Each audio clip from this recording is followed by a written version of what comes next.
بسم اللہ الرحمن الرحیم۔ ناظرین، دوسری قسط ہے، وی لاگ نمبر 293 ہے اور معارف القرآن جلد دوم پیج 258 ہے، سورۃ آل عمران نمبر 3 اور آیت نمبر 194۔ ناظرین، روزانہ کی بنیاد پر ہم آپ کے سامنے رکھ رہے ہیں قرآن کریم کا ترجمہ، تشریح، تفسیر اور تلاوت کلام پاک۔ ناظرین، اس کتاب کا ٹائٹل ہے معارف القرآن جلد نمبر 2، سورۃ آل عمران سے لے کر سورۃ النساء تک، پارہ نمبر 3 کا رکوع نمبر 9 سے لے کر پارہ نمبر 6 کا رکوع نمبر 4۔ رائٹر اس کتاب کی حضرت مولانا مفتی محمد شفیع صاحب عثمانی رحمۃ اللہ علیہ، مفتی اعظم پاکستان۔ نحمدہ ونصلی علی رسولہ الکریم، بسم اللہ الرحمن الرحیم۔ قال النبی صلی اللہ علیہ وسلم خیرکم من تعلم القرآن وعلمہ۔ بہترین لوگ وہ ہیں جو خود بھی قرآن پڑھیں، دوسروں کو پڑھائیں، سکھائیں اور لکھائیں۔ اور خاکستر سے آپ اپنا جہاں پیدا کرے، زندگی کی قوت پنہاں کو کر دے آشکار۔ تایا چنگاری فروخ جاوداں پیدا کرے، خاک مشرق پر چمک جائے مثال آفتاب۔ تاج تاب دخشاں پھر وہی لاحل گراں پیدا کرے۔ وہ صداقت کے لیے جس دل میں مرنے کی تڑپ، پہلے اپنے پیکرے خاکی میں جاں پیدا کرے۔ بسم اللہ الرحمن الرحیم۔ ان فی خلق السماوات والارض واختلاف اللیل والنہار لآیات لأولی الالباب۔ بے شک آسمان اور زمین کا بنانا اور رات دن کا آنا جانا، اس میں نشانیاں ہیں عقل والوں کو۔ الذین یذکرون اللہ قیاما لآیات لأولی الالباب الذین یذکرون اللہ قیاما وقعودا وعلی جنوبہم ویتفکرون فی خلق السماوات والارض ربنا ما خلقت ھذا باطلا سبحانک فقنا عذاب النار۔ وہ لوگ وہ جو یاد کرتے ہیں اللہ کو کھڑے اور بیٹھے اور کروٹ پر لیٹے، اور فکر کرتے ہیں آسمان اور زمین کی پیدائش میں، کہتے ہیں اے رب ہمارے، تو نے یہ عبث نہیں بنایا، تو پاک ہے، تو پاک ہے سب عیبوں سے، سو ہم کو بچا دوزخ کے عذاب سے۔ ربنا انکا من تدخل النار فقد اخزیتہ وما للظالمین من انصار۔ اے رب ہمارے، جس کو تو نے دوزخ میں ڈالا سو اس کو رسوا کر دیا، اور نہیں کوئی گناہ گاروں کا مددگار۔ ربنا اننا سمعنا منادیا ینادی للایمان ان آمنوا بربکم فآمنا ربنا فاغفر لنا ذنوبنا وکفر عنا سیئاتنا وتوفنا مع الابرار۔ اے رب ہمارے، ہم نے سنا کہ ایک پکارنے والا پکارتا ہے ایمان لانے کو، کہ ایمان لو اپنے رب پر، سو ہم ایمان لے آئے۔ اے رب ہمارے، اب بخش دے گناہ ہمارے اور دور کر دے ہم سے برائیاں ہماری، اور موت دے ہم کو نیک لوگوں کے ساتھ۔ اے رب ہمارے، اور دے ربنا وآتنا وعدتنا علی رسلک ولا تخزنا یوم القیامت انک لتخلف المیعاد۔ اے رب ہمارے، اور دے ہم کو جو وعدہ کیا تو نے ہم سے رسولوں کے واسطے، اور رسوا نہ کر ہم کو قیامت کے دن، بے شک تو وعدہ کے خلاف نہیں کرتا۔ ربط آیات چونکہ اوپر اختصاص سے توحید مفہوم ہوئی، اگلی آیت میں توحید پر دلیل یعنی دلیل لاتے ہیں، اور اس کے ساتھ توحید کے کامل اقتضاء پر عمل کرنے والوں کی فضیلت بیان کرتے ہیں، جس میں اشارتاً دوسروں کو بھی ترغیب ہے۔ اس اقتضاء پر عمل کرنے کی اوپر جو کفار سے ایذائیں پہنچنے کا مضمون تھا، آیت آئندہ کو اس سے بھی مناسبت ہے، اور اس طرح کے مشرکین نے رسول اللہ صلی اللہ علیہ وسلم سے انادن یہ درخواست کی کہ صفا پہاڑ کو سونے کا بنا دیں۔ اس پر یہ آیت نازل ہوئی کہ حق کے دلائل تو بہت ہیں، ان میں کیوں نہ فکر کرتے، حق کے دلائل تو بہت ہیں، ان میں کیوں نہیں فکر کرتے۔ اور ان لوگوں کی یہ درخواست تحقیق حق کے لیے نہ تھی، بلکہ انادن تھی، جس سے درخواست پورا ہونے پر بھی ایمان نہ لاتے۔ سبحان اللہ۔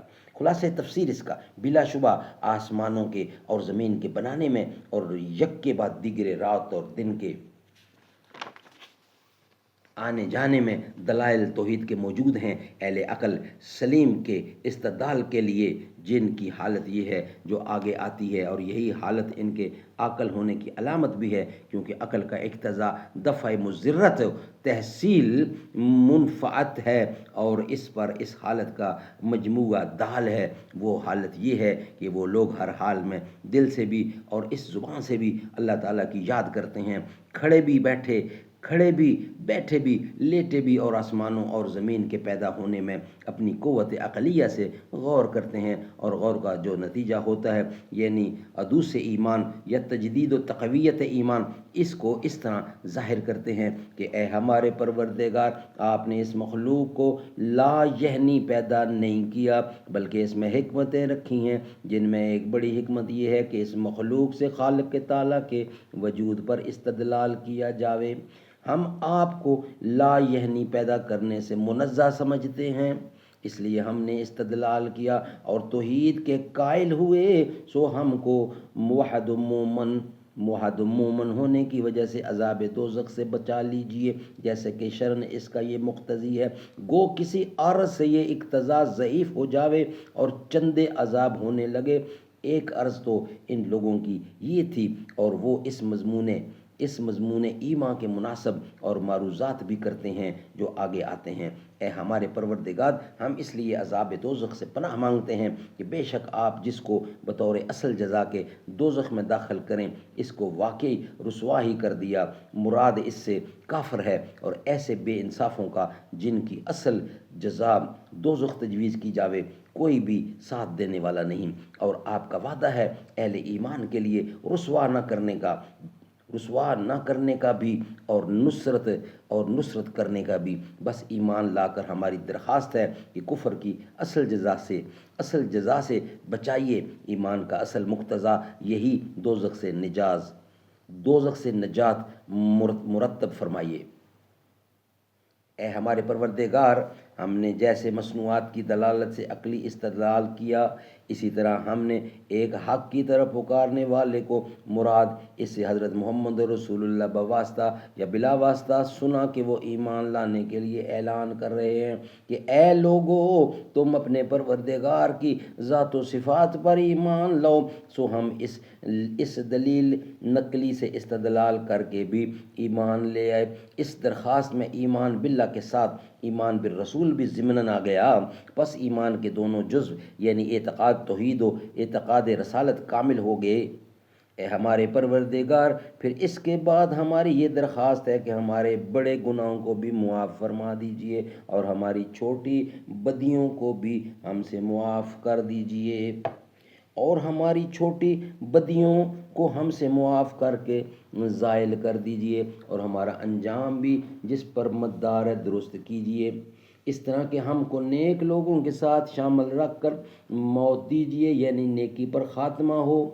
اے پروردگار، اور جس طرح ہم نے اپنی مضرتوں سے محفوظ رہنے کے لیے درخواست کی ہے، جیسے دوزخ و رسوائی اور ذنوب و سیئات، اسی طرح ہم اپنے منافع کی دعا کرتے ہیں کہ ہم کو وہ چیز یعنی ثواب و جنت بھی دیجئے جس کا ہم سے اپنے پیغمبروں کی معرفت آپ نے وعدہ فرمایا ہے کہ مومنین و ابرار کو اجر عظیم ملے گا، اور یہ ثواب و جنت ہم کو اس طرح دیجئے کہ ثواب ملنے سے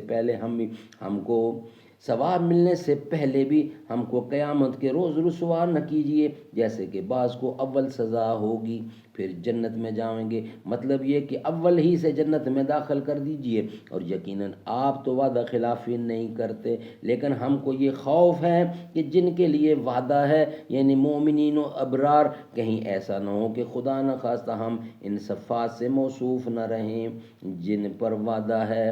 اس لیے ہم آپ سے یہ التجا کرتے ہیں کہ ہم کو اپنے وعدہ کی چیزیں دیجئے، یعنی ہم کو ایسا کر دیجئے اور ایسا ہی رکھیے جس سے ہم وعدہ کے مخاطب و محل ہو جائیں۔ سبحان اللہ۔ ناظرین، اس کا معارف و مسائل اور آیت کا شان نزول۔ ناظرین، آیت کا شان نزول، اس آیت کی شان نزول سے متعلق ابن حبان نے اپنی صحیح میں اور محدث ابن عساکر نے اپنے تاریخ میں نقل کیا ہے کہ عطا بن ابی رباح حضرت عائشہ صدیقہ کے پاس تشریف لے گئے اور کہا کہ رسول اللہ کے حالات میں جو سب سے زیادہ عجیب چیز آپ نے دیکھی ہو وہ مجھے بتلائیے۔ اس پر حضرت عائشہ صدیقہ نے فرمایا، آپ کی کس شان کو پوچھتے ہو؟ سبحان اللہ، آپ کی کس شان کو پوچھتے ہو؟ ان کی تو ہر شان عجیب ہی تھی۔ ہاں، ایک واقعہ عجیب سناتی ہوں، وہ یہ کہ حضور اکرم ایک رات میرے پاس تشریف لائے اور لحاف میں میرے ساتھ داخل ہو گئے، پھر فرمایا کہ اجازت دو کہ میں اپنے پروردگار کی عبادت کروں۔ بستر سے اٹھے، وضو فرمایا، پھر نماز کے لیے کھڑے ہو گئے اور قیام میں اس قدر روئے کہ آپ کے آنسو سینہ مبارک پر بہہ گئے۔ پھر رکوع فرمایا اور اس میں بھی روئے، پھر سجدہ کیا اور سجدے میں بھی اس قدر روئے، پھر سر اٹھایا اور مسلسل روتے رہے یہاں تک کہ صبح ہو گئی۔ حضرت بلال رضی اللہ آئے اور حضور اکرم کو نماز کی اطلاع دی۔ حضرت عائشہ فرماتی ہیں کہ میں نے عرض کیا کہ حضور اس قدر کیوں گریہ فرماتے ہیں؟ اللہ تعالیٰ نے تو آپ کے اگلے پچھلے گناہ معاف فرما دیے ہیں۔ آپ نے فرمایا تو کیا میں شکر گزار بندہ نہ بنوں اور شکریہ میں گریہ وزاری کیوں نہ کروں، جبکہ اللہ تعالیٰ نے آج کی شب مجھ پر بھی آیت مبارکہ نازل فرمائی ہے، ان فی خلق السماوات والارض۔ اس کے بعد آپ نے فرمایا بڑی تباہی ہے اس شخص کے لیے جس نے ان آیتوں کو پڑھا اور ان میں غور نہیں کیا۔ لہٰذا آیات پر غور و فکر کے سلسلے میں مندرجہ ذیل مسائل پر غور کرنا ہے۔ ناظرین، خلق السماوات والارض، خلق السماوات والارض سے کیا مراد ہے؟ پہلا یہ کہ خلق السماوات والارض سے کیا مراد ہے۔ خلق مصدر ہے جس کے معنی ایجاد و اختراع کے ہیں۔ معنی یہ ہوئے کہ آسمان اور زمین کے پیدا کرنے میں اللہ تعالیٰ کی بڑی نشانیاں ہیں، اس لیے اس میں تمام وہ مخلوقات اور مصنوعات باری تعالیٰ بھی داخل ہو جاتی ہیں جو آسمان اور زمین کے اندر ہیں۔ پھر ان مخلوقات میں قسم قسم کی مخلوقات ہیں جن میں ہر ایک کی خواص و کیفیات علیحدہ علیحدہ ہیں، اور ہر مخلوق اپنے خالق کی پوری طرح نشاندہی کر رہی ہے۔ پھر اگر زیادہ غور کیا جائے تو سمجھ میں آتا ہے کہ السماوات میں تمام رفتیں داخل ہیں اور الارض میں تمام پستیاں داخل ہیں۔ جس طرح اللہ تعالیٰ رفتوں کا خالق ہے اسی طرح پستیوں کا بھی خالق ہے۔ ناظرین، اختلاف لیل و نہار کی مختلف صورتیں، یہ ہیڈنگ ہے۔ دوسرا یہ کہ اختلاف لیل و نہار سے کیا مراد ہے۔ لفظ اختلاف اس جگہ عربی کے اس محاورے سے ماخوذ ہے کہ اختلف فلان فلانا، یعنی وہ شخص فلاں شخص کے بعد آیا۔ پس اختلاف لیل و نہار کے معنی یہ ہوئے کہ رات جاتی ہے اور دن آتا ہے اور دن جاتا ہے تو رات آتی ہے۔ اختلاف کے دوسرے معنی یہ بھی ہو سکتے ہیں کہ اختلاف سے زیادتی و کمی مراد لی جائے۔ سردیوں میں رات طویل ہوتی ہے اور دن چھوٹا ہوتا ہے، اور گرمیوں میں اس کے برعکس ہوتا ہے۔ اسی طرح رات دن میں تفادت ملکوں کے تفادت سے بھی ہوتا ہے۔ مثلا جو ممالک قطب شمالی سے قریب ہیں ان میں دن زیادہ طویل ہوتا ہے بنسبت ان شہروں کے جو قطب شمالی سے دور ہے، اور ان امور میں سے ہر ایک اللہ تعالیٰ کی قدرت کا مسئلہ قدرت کاملہ پر روشن دلیل ہے۔ ناظرین، نیکسٹ ہیڈنگ ہے اس کا لفظ آیات کی تحقیق۔ تیسرا امر یہ ہے کہ لفظ آیات کے کیا معنی ہیں۔ آیات کی جمع ہے اور یہ لفظ چند معانی کے لیے بولا جاتا ہے۔ آیات معجزات کو بھی کہا جاتا ہے، اور قرآن مجید کی آیات پر بھی اس کا اطلاق ہوتا ہے، اس کے تیسری معنی دلیل اور نشانی کے بھی ہیں، یہاں پر یہی تیسرے معنی مراد ہیں، یعنی ان امور میں اللہ تعالیٰ کی بڑی نشانیاں اور قدرت کے دلائل ہیں۔ چوتھا چوتھا امر اول الالباب کے معنی سے متعلق ہے۔ الباب یعنی لب کی جمع ہے، جس کے معنی یہ مغز کے ہیں، اور ہر چیز کا مغز اس کا خلاصہ ہوتا ہے، اور اسی سے اس کی خاصیت و فوائد معلوم ہوتے ہیں۔ اس لیے انسانی عقل کو لب کہا گیا ہے، کیونکہ عقل ہی انسان کا اصل جوہر اور اول الالباب کے معنی میں ہیں، یعنی معنی ہے عقل والے۔ ناظرین یہ ولاگ ہم یہاں ہی کمپلیٹ کرتے ہیں، انشاءاللہ اس کا جو بقیہ حصہ ہے وہ ہم آپ کے سامنے رکھیں گے نیکسٹ ولاگ کی صورت میں، جس کا ہیڈنگ ہوگا عقل والے صرف وہی لوگ ہیں جو اللہ تعالیٰ پر ایمان لاتے ہیں اور ہر حال میں اس کا ذکر کرتے ہیں۔ یہ ہم انشاءاللہ آپ کے سامنے رکھیں گے نیکسٹ ولاگ کی صورت میں۔ ناظرین یہ آج کی دوسری قسط بھی الحمدللہ مکمل ہوئی۔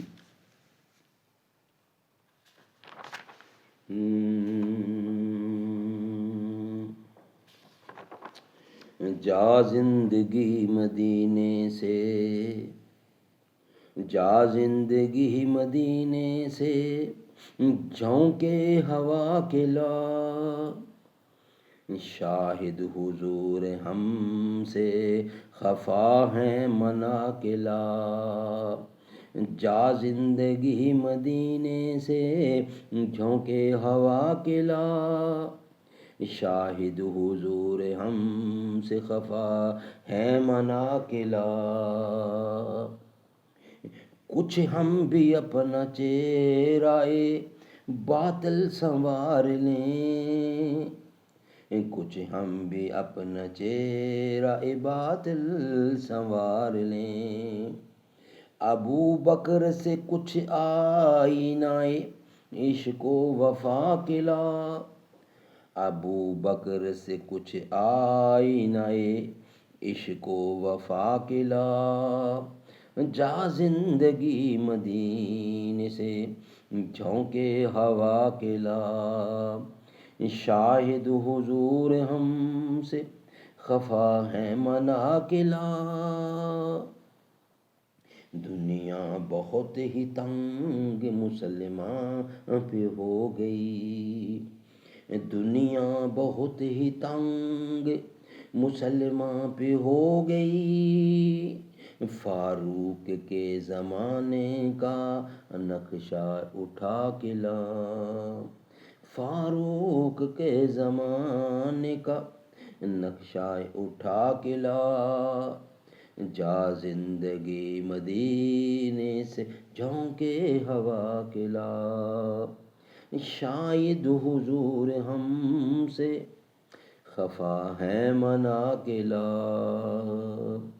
محروم کر دیا ہمیں جن سے نگاہ نے، عثمان سے وہ زاویے شرم و حیا کے لا۔ محروم کر دیا ہمیں جن سے نگاہ نے، عثمان سے وہ زاویے شرم و حیا کے لا۔ جا زندگی مدینے سے، جھونکے ہوا کے لا، شاہد حضور ہم سے خفا ہے منا کے لا۔ کچھ ہم بھی اپنا چہرائے باطل سنوار لیں، ابو بکر سے کچھ آئینہ عشق و وفا کے لا۔